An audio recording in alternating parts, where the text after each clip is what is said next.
Om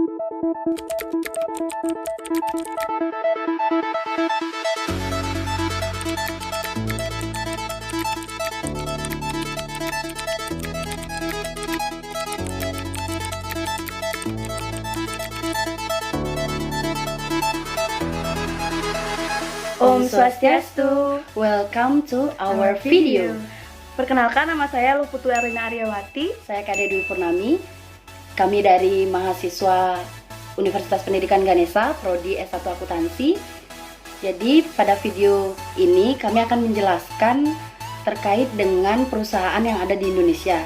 Dan kami mengambil perusahaan yang bergerak dalam bidang kosmetik atau kecantikan. Kenapa kami mengambil bidang itu? Karena Kami mengambil bidang kosmetik atau kecantikan karena yang pertama, kosmetik ini diperlukan oleh semua kalangan wanita, baik bawah, menengah maupun atas.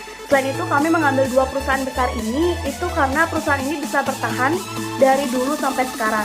Jadi kami akan bahas strategi-strategi apa yang mereka lakukan hingga bisa bertahan sampai saat ini. Jadi terus ada di videonya.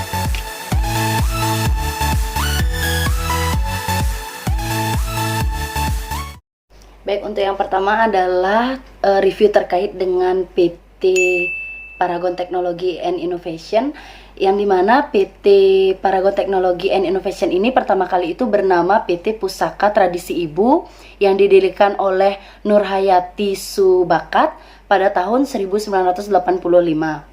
Nah, untuk produk yang pertama kali di launching pada saat bernama PT Pusaka Tradisi Ibu ini adalah produk yang bernama Putri. Nah, produk yang bernama Putri ini sebagai pioner dengan tagline Salon's Best Choice. Kemudian pada tahun 1995 dilaunchinglah brand yang bernama Wardah Kosmetik, dan pada saat melaunching brand Wardah ini sudah berganti nama menjadi PT Paragon Technology and Innovation. Kemudian pada tahun 2010 PT Paragon Technology and Innovation ini juga melaunching sebuah produk yang bernama Makeover. Kemudian pada tahun 2015 PT Paragon juga melaunching produk yang bernama brand Emina dan IX. Ini beralamat di Jalan Swadharma Raya, Kampung Baru 4, nomor 1, Jakarta. PT Paragon ini dijuluki sebagai perusahaan manufaktur kosmetik terbesar di Indonesia yang telah diperhitungkan dalam taraf internasional. Di PT Paragon ini, produk yang paling mendominasi atau yang paling booming dan diterima oleh banyak diterima oleh masyarakat adalah produk Wardah. Ini ada salah satu produk Wardah. Ini lip cream. Lip cream ini kisaran harganya itu sekitar 50.000. Jadi bisa dijangkau oleh masyarakat baik di kelas bawah maupun kelas atas. Nah, itu merupakan salah satu juga strategi dari PT Paragon itu sendiri. Jadi dilihat dari segi harganya yang bisa diterima oleh masyarakat. Kemudian keunggulan dari produk Wardah ini juga dilihat dari beberapa penghargaan yang diraih. Adapun beberapa penghargaan yang diraih dari produk Wardah ini, itu ada beberapa, akan saya bacakan. Itu yang pertama, mendapat sertifikat halal, yang dimana brand Wardah ini sebagai pionir brand halal di Indonesia dan mendapat award dari World Halal Council. Kemudian yang kedua, yaitu sebagai First Indonesian Original Brand atau IOB versi SWA. Kemudian yang ketiga, Wardah membuka cabang di Malaysia dan mendapat penghargaan sebagai CEO inovatif untuk negeri 2012 versi majalah Gatra. Kemudian yang keempat, meraih penghargaan sebagai top brand untuk kategori produk lipstik dan bedak serta mendapat penghargaan CEO of the Year tahun 2014 versi Sindo. Kemudian yang kelima, Wardah mendapat penghargaan sebagai top brand untuk 10 kategori tahun 2016. Dan yang keenam adalah penghargaan sebagai top brand untuk 13 kategori pada tahun 2017.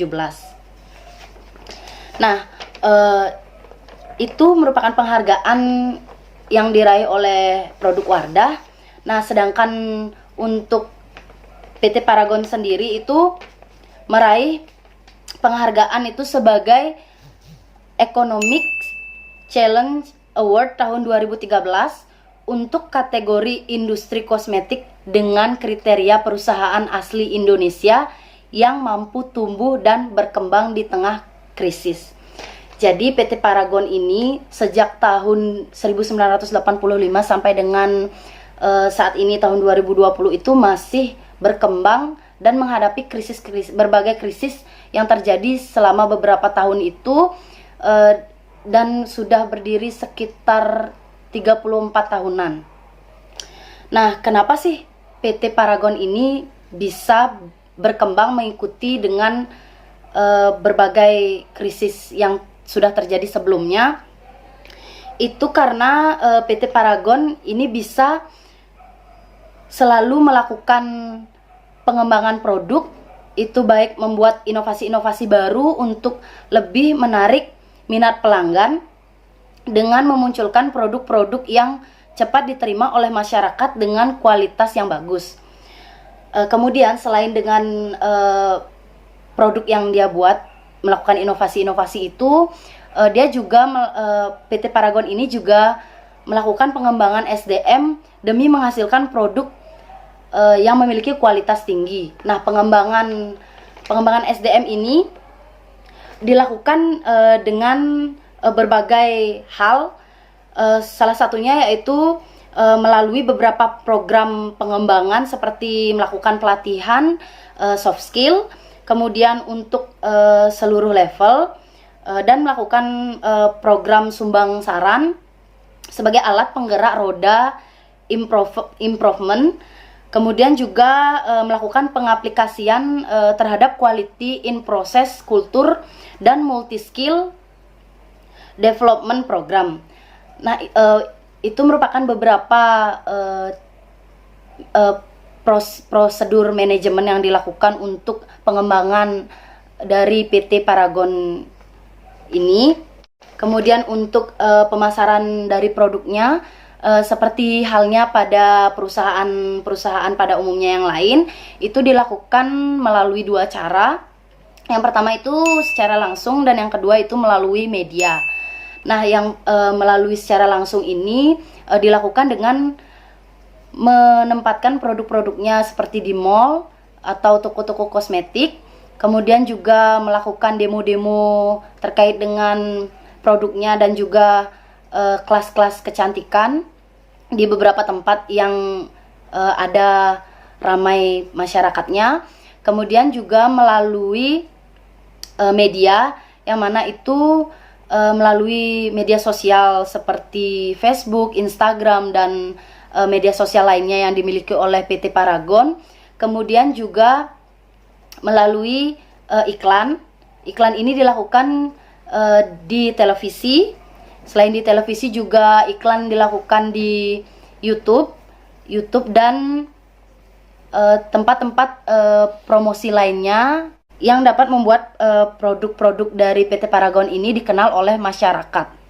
Jadi secara keseluruhan PT Paragon Technology and Innovation ini terbilang perusahaan dengan produk-produknya yang harganya terjangkau. Namun ada juga produk dari PT Paragon ini yang harganya terbilang high, yaitu produk makeovernya itu harganya lumayan mahal. Kemudian untuk produk IX itu juga hampir mirip dengan Emina. Dan untuk produk putrinya untuk saat ini sudah tidak terlalu muncul. Jadi yang muncul itu hanya Emina, Wardah, dan makeover saja. Baik, terima kasih. Saya Erlina. Jadi saya akan menjelaskan mengenai produk kosmetik di Indonesia yang masih populer dari dulu hingga sekarang, yaitu Pipa Kosmetik. Nah, Pipa Kosmetik ini berasal dari PT Pitapam yang dulunya bernama PT General Indonesia Producing Center, dan kemudian pada tahun 1964 berubah menjadi PT Pabrik Farmasi Pita, kemudian pada tahun 1988 berubah menjadi PT Pitapam hingga saat ini. Jadi PT Pitapam ini didirikan oleh Dr. Tio Tiong Ho pada tahun 1962, berarti sudah 58 tahun lamanya PT Pitapam bisa bertahan sampai saat ini. Visi dari PT Pitapam yaitu membuat produk kecantikan yang disesuaikan dengan kulit orang Indonesia dan juga sesuai dengan daerah tropis, sehingga bisa menjadi produk kecantikan yang unggul dan digemari oleh masyarakat global. Baik, sekarang kita akan mengulas strategi-strategi apa yang dilakukan oleh PT Pitapam sehingga bisa bertahan sampai saat ini. Yang pertama, itu adalah sudah memiliki sertifikat CPKB. Sertifikat CPKB ini adalah sertifikat cara pembuatan kosmetik yang baik, sehingga dengan sertifikat tersebut PT Pitapam bisa menghasilkan produk yang berkualitas baik. Karena dalam proses pembuatan produk, PT Pitapam sudah melewati beberapa tahap, yaitu quality control, kemudian analisis dan mikrobiologi yang sangat ketat untuk menghasilkan produk yang berkualitas dengan harga yang terjangkau. Kemudian ada strategi yang kedua. Jadi strategi yang kedua yaitu menggunakan teknologi yang canggih untuk menghasilkan produk yang berkualitas. Jadi PT Pitapam ini selalu menggunakan teknologi yang baru dari tahun ke tahunnya yang lebih canggih untuk menghasilkan produk yang berkualitas dan diterima oleh masyarakat global. Selanjutnya strategi yang ketiga yaitu memanfaatkan warga sekitar untuk menjadi sumber daya manusia yang langsung memproduksi produk dari PT Pitapam. Jadi dalam hal ini tentunya PT Pitapam itu berlaku sosial, di mana menggunakan warga di sekitar dan juga menggunakan mesin yang ramah lingkungan. Untuk strategi yang keempat itu adalah PT Pitapam menjadi perusahaan kosmetik yang tertua di Indonesia, akan selalu mengikuti perkembangan zaman dan tren yang ada pada zaman ini. Jadi dari segi produknya PT Pitapam selalu memproduksi varian yang baru sesuai dengan zaman pada saat ini dan tren-tren saat ini. Selain itu juga mengubah kemasannya menjadi lebih menarik untuk masyarakat global. Kemudian strategi yang kelima. Jadi strategi yang kelima ini PT Pitapam merevitalisasi distribusi dan penjualannya itu melalui media online. Media online ini itu dari media sosial dan juga website. Jadi dari bukti yang sudah didapatkan di tahun 2018, PT Pitapam ini mampu meningkatkan penjualannya sebesar 2 digit akibat dari distribusi dan penjualannya melalui media online. Jadi dengan hal ini, itu PT Pitapam mampu mendistribusikan produknya sampai ke pelosok-pelosok desa dan mudah didapatkan oleh semua masyarakat. Kemudian strategi yang keenam, PT Pitapam ini selalu membangun engagement customer itu dengan cara meet and greet, kemudian demo kecantikan, kelas kecantikan, dan juga bekerja sama dengan salon-salon yang lainnya. Sehingga dalam hal ini akan selalu mempererat hubungan antara customer dan juga dengan PT Pitapam. Jadi kesimpulannya, mengapa sih PT Pitapam ini bisa bertahan dari tahun 1962 sampai saat ini dan selalu digemari oleh masyarakat seperti saya? Jadi saya sendiri ini adalah salah satu konsumen dari PT Pitapam. Saya selalu menggunakan produk-produknya karena memang produknya ini sangat sesuai dengan kulit orang Indonesia dan juga daerah tropis. Jadi hal itulah yang menyebabkan karena PT Pitapam ini selalu mengikuti tren dan perkembangan zaman dan selalu bisa bersaing, akan tetapi selalu menjadi leader karena PT Pitapam ini menjadi perusahaan kosmetik yang tertua di Indonesia.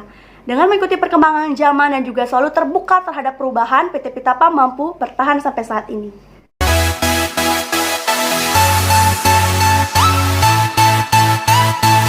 Sekian pemaparan review terkait dengan perusahaan yang ada di Indonesia, khususnya perusahaan yang bergerak di bidang kosmetik, yaitu PT Paragon Technology and Innovation dan PT Pitapam. Semoga video kita kali ini bermanfaat untuk kalian semua.